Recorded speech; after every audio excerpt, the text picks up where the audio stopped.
I'm Jason with Born Handy, and this is going to be an installation video for your fishing rod rack if you bought one from the Born Handy store. First things first, these rod racks are 42 inches wide, so you'll want to measure to make sure that you have 42 inches plus a little bit on either side. In addition to getting a rough idea to where some studs are, I'm also going to go ahead and put a level line about where I want the rod clips to be. This will more or less be the bottom of the rack, and I want the rod clips to be at a comfortable height for me to be able to reach and put a rod in with one hand if I have to use my thumb to help open the rod clip. And I also put a mark about a foot away from the corner on the left. This will be where the bottom left corner of the rod rack goes. If you don't have a stud finder and you don't trust yourself to knock on the wall, you can grab a magnet off the refrigerator so long as it's strong enough and just move the magnet around on the wall in an area where you think there's a stud. Sooner or later you'll come across a sheetrock screw, and when you hit one, there will be screws up and down the wall in that line. So you can take your level and put a mark straight up and down, and that area should be where there's a stud. Then you should be able to take your tape measure and measure 16 inches on either side of that mark and have a fair amount of confidence that there will be studs there as well. But of course you can double check with your magnet. Once the first screw is in place, I'll go ahead and level the unit. Now I'll put in a second screw, and I could go ahead and put in other screws, but that's optional, and at this point I just don't think it's necessary, but you might find it to be necessary in your setup. It really kind of depends on where you hang this unit and where your studs are located. And here's where those pre-drilled pilot holes come in handy, because it's time to mount the rod holding clips themselves. The screws are pretty small, so I'll just use a screwdriver, and with the pre-drilled hole, it's no problem at all.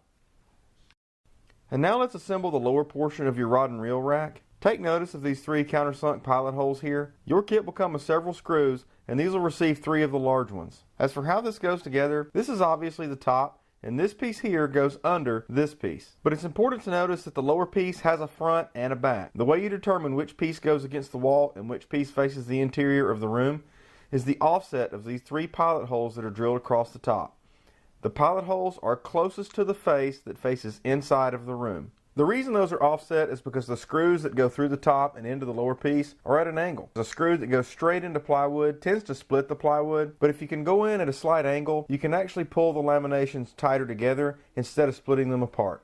Although it isn't necessary, it's not a bad idea to put a little bit of wood glue in this joint for some added strength. When you set this up top, it should be pretty easy to just feel with your finger and make sure that the alignment is correct. And then you can put the screws in. That's a lot stronger joint than you probably think it is, and that takes care of this lower piece. And now I want to draw a level line from the edge of the rack all the way down to where I'm going to put the footrest. It's important to get this line level because if it's a little bit out, the lower handle holes just won't line up with the upper rod clips. It's also a good idea to go ahead and mark where your studs that you had found earlier were and transfer those marks down below. I've placed the footrest across the top of the baseboard, and I'm just going to tip the footrest forward and look down behind it at the marks that I put for where the studs are located. I'm going to transfer that mark to the top of this footrest, and that way I can look at the mark when I'm putting the drill underneath. There are some things you need to know before you buy one of these. I just don't want a situation where somebody has one of these arrive and they feel like it didn't meet their expectations. So let me just say up front that these are a rough cut product, meaning that I don't sand the tool marks out of the wood. This is because it's almost impossible to get all the tool marks out of the small detail areas, and when you sand the open areas, it gives the milled background an uneven look. Also, the cores in the plywood are a lesser grade of wood than the face is, so even if I were able to sand it all, it would still look rustic just by its nature. Having said that, no one has ever walked up to one of these and said, "Look at those tool marks."